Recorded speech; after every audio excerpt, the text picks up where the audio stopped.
Hello, with your CIGTV News Update, I'm Donna Bush. Thanks for watching. We begin with a recap of Tuesday's reception held for more than 100 young women and men who are on the job as interns with the civil service this summer. To have so many of our young Caymanians be exposed to what we do in the civil service, but give them an opportunity to see the work of the civil service and work as we build our world-class civil service. So it was really a fantastic event to see so many people here, smiles on their faces, lots of energy. They ran the program, and it gives us a great boost of confidence to see some of the fantastic talent that we have in our young people. So I'm very proud of that today. During the farewell to the Summer Interns event, 5 students who excelled in their various roles were recognized by their department managers who had to nominate them. A selection panel then voted on the nominations submitted. Now, the interns also had the chance to meet senior civil servants, elected officials, and fellow interns. To be eligible to apply for an internship with the civil service for the summer and Christmas holidays, they must have Caymanian status and be 16 at the time of the appointment. Now, priority is given to scholarship recipients, and they can be hired for up to 2 months in the summer and 1 month during Christmas. CIG interns are able, through the program, to network, which opens doors for jobs once they graduate from university. Well, a press release tells us that as part of its recent commitment to provide a value-for-money garbage collection service, the Department of Environmental Health has launched a public awareness campaign to raise awareness with local residents of the importance of safely packaging and handling their garbage. Now, the campaign is a reminder of things to do and not to do when it comes to your garbage. Acting Director Richard Sims and Acting Assistant Director of Solid Waste Mark Bothwell, who both recently joined the DEH for a temporary period, immediately began taking steps to manage the performance of collection workers, as well as to ensure the smooth operation of the collection fleet.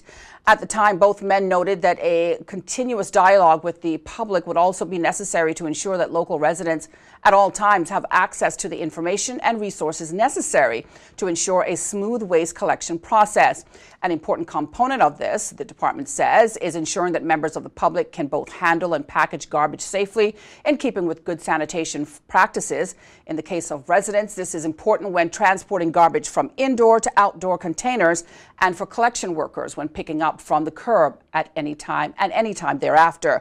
Furthermore, the DEH is seeking to raise awareness of the various services that it offers through its 24-hour drop-off facility located at the entrance of the Georgetown landfill and on a larger scale within the landfill itself. For those tips and more information on how to make arrangements for services such as the removal of derelict vehicles or to report any issues with collection, interested persons should call either the DEH administration offices located here on Grand Cayman at 949-6696 or over on Cayman Brac and Little Cayman at 948-2321. Persons may also send an email to dehcustomerservice@gov.ky.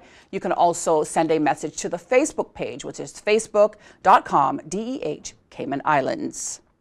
Finally, the Financial Services Ministry has reported a visit to Washington, D.C. by Minister for Financial Services, the Honorable Tara Rivers. Minister Rivers explained the Cayman Islands financial services industry and its adherence to regulatory and tax transparency standards to influential U.S. senators, members of Congress, senior congressional staff, and other U.S. leaders and influencers.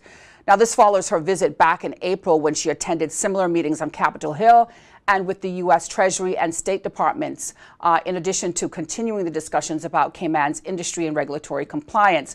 Minister Rivers again spoke with lawmakers on the potential effect of bank de-risking on Cayman residents and businesses. Her meetings were part of the ministry's ongoing engagement efforts in the U.S., which are intended to ensure that decision makers in the United States Congress are aware of the long-standing beneficial financial services relationship between the U.S. and Cayman. Minister Rivers capped her visit to D.C. by speaking before more than 75 guests at a cocktail reception held in her honor. The event was hosted by the Global Women Innovation Network, Global Win, and Pillsbury Winthrop Shaw Pittman, LLP, which is assisting the Cayman Islands government with U.S. legal counsel on this trip. Minister Rivers was joined by the Department of Financial Services Policy and Legislations Director, Mrs. Michelle Bahadur, on this particular trip to Washington, D.C.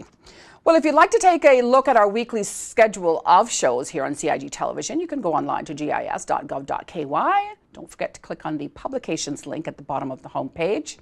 If you missed today's news update, you can go to the Cayman Islands Government Facebook page as well as the CIG Television YouTube channel.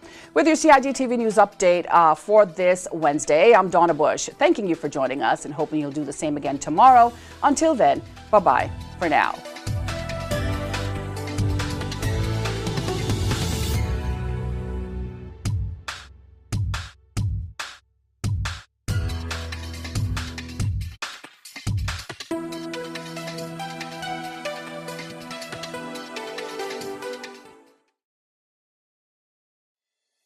The Esterly-Tibbetts Highway 3-lane roundabout is ready for drivers.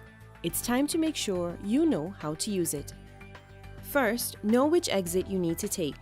Pay attention to lane arrows and signs. Make sure you use your signal to change lanes or exit the roundabout.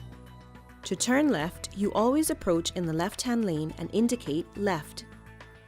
To drive straight ahead, you need to be looking out for signs and road markings indicating which lane to use. Get in one of the lanes marked with a straight-through arrow. If turning right, you must use the right-hand lane and indicate accordingly. To use the roundabout safely, remember these 3 tips. Know your exit, pick your lane, and signal to make your turn.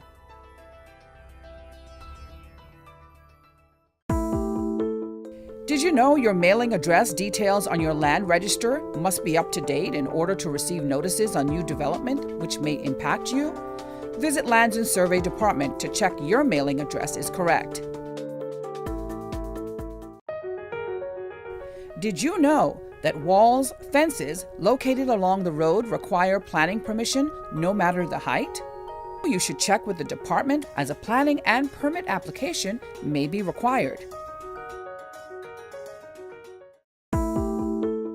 Did you know that fences and walls within the high water setback require planning permission no matter the height? You should check with the department as a planning and permit application may be required. Did you know that a trellis structure requires planning permission? You should check with the department as a planning and permit application may be required. Did you know that a deck more than 6 inches above finished grade requires planning permission? Did you know you should check with the department as a planning and permit application may be required? Did you know that planning permission is required for a sign? Did you know you should check with the department as a planning and permit application may be required?